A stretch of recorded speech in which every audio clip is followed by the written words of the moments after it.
आज की सिचुएशन में घर खरीदने से लेकर एजुकेशन, फंडिंग या बिजनेस शुरू करने तक अलग अलग गोल्स को अचीव करने के लिए लोन लेना एक आम बात है।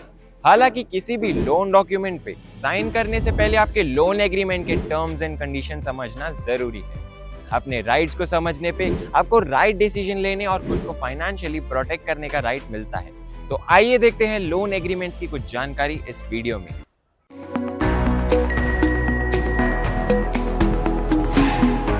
नमस्कार दोस्तों, स्वागत है आपका लॉयर पैनल पर। लोन एग्रीमेंट के टर्म्स एंड कंडीशंस को समझना कई रीजंस की वजह से जरूरी है।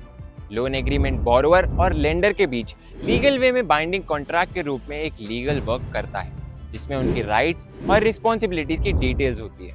इसमें loan amount, interest rate, repayment schedule और एडिशनल फीस या पेनल्टीज जैसी चीजें मेंशन होती है। इसके अलावा एग्रीमेंट की डिटेल से बोरोवर्स को अलग अलग ऑप्शन की कंपैरिजन करने की परमिशन मिलती है, जिससे ये डिसाइड होता है कि वो अपनी फाइनेंशियल सिचुएशन के हिसाब से सबसे सूटेबल टर्म प्लान को सिलेक्ट करे। हिडन फीस या कोई भी कंडीशन जैसे प्रीपेमेंट पेनल्टीज या एडजस्टेबल इंटरेस्ट रेट्स के बारे में मेंशन करना, जिससे अनएक्सपेक्टेड कॉस्ट और फाइनेंशियल हार्डशिप्स को रोक सकते हैं। बात करते हैं आपके कुछ राइट्स के बारे में। Number 1, right to information. Lenders को लोन की कंडीशंस के बारे में डिटेल्ड और एक्यूरेट इंफॉर्मेशन मेंशन करना कंपलसरी है। Number 2, right to comparison shop. Borrowers को डिसीजन लेने से पहले अलग अलग लोन ऑप्शंस का पता लगाने और रूल्स और कंडीशंस का कंपैरिजन करने का राइट है। नंबर 3, फिर है राइट टू रिजेक्ट। अगर कंडीशंस फेवरेबल नहीं है या आप एग्रीमेंट के साथ कंफर्टेबल नहीं है तो आपके पास लोन ऑफर को रिजेक्ट करने का राइट है। नंबर 4, फिर आता है राइट टू प्री पेमेंट। कुछ लोन्स पर समय से पहले पेमेंट करने पर पेनल्टीज लगाई जा सकती है, लेकिन बोरोवर को कुछ सर्टेन टाइप्स की लोन्स के लिए पेनल्टीज के बिना पेमेंट करने का राइट है। नंबर 5, इसके अलावा है राइट टू प्राइवेसी, जिसमें लेंडर्स को प्राइवेसी लॉज को ओबे करना चाहिए और आपकी पर्सनल और फाइनेंशियल इंफॉर्मेशन को प्रोटेक्ट करना चाहिए। Number 6, right to get a copy. कभी कभी मनी लेंडर्स, फाइनेंस बैंक्स या कंपनीज आपको लोन एग्रीमेंट की कॉपी प्रोवाइड नहीं करते हैं, जो कि आगे चलकर अनएक्सपेक्टेड फीस और न्यू टर्म्स लेकर आ सकती है।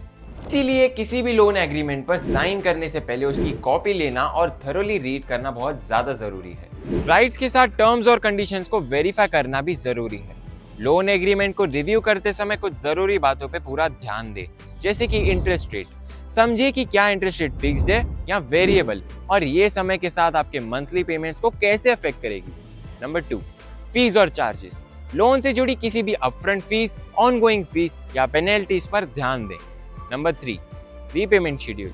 ये फिक्स करें कि रीपेमेंट शेड्यूल आपके बजट और फाइनेंशियल गोल्स को अलाइन करता हो।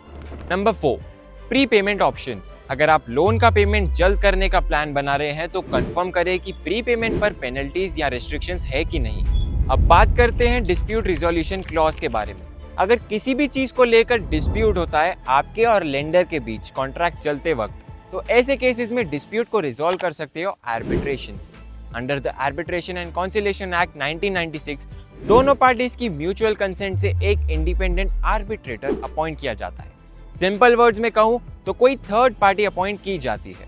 इस अप्रोच से इम्पार्शियलिटी और लीगल प्रोसीजर फॉलो होता है, जिससे कॉन्फ्लिक्ट्स फास्टर वे में रिजॉल्व होते हैं। इसीलिए ध्यान से लोन एग्रीमेंट पढ़ें और देखें कि उसमें आर्बिट्रेशन का डिस्प्यूट रिजोल्यूशन क्लॉज है या नहीं। अगर नहीं है तो लेंडर से पूछो कि डिस्प्यूट रिजोल्यूशन कैसे होगा। याद रखें, अगर आप लोन एग्रीमेंट के किसी भी स्टेटमेंट के बारे में अनश्योर है तो प्रोफेशनल्स या ट्रस्टेड फाइनेंशियल एडवाइजर से गाइडेंस लेना ही ठीक है।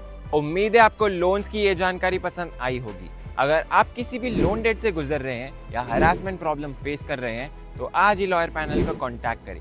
डिस्क्रिप्शन में दी हुई लिंक पर फॉर्म भर दीजिए एंड उसके बाद लॉयर पैनल की टीम आपको कॉल करेगी एंड आपके लोन प्रॉब्लम का सल्यूशन बताएगी। ऐसी और वीडियोस के लिए आप हमारे चैनल को सब्सक्राइब करना मत भूलना। और अगर वीडियो पसंद आई तो वीडियो को लाइक कर दो, शेयर कर दो अपने फ्रेंड्स और फैमिली के साथ। जल्दी मैं मिलूंगा आपसे अगली वीडियो में। Thank you for watching.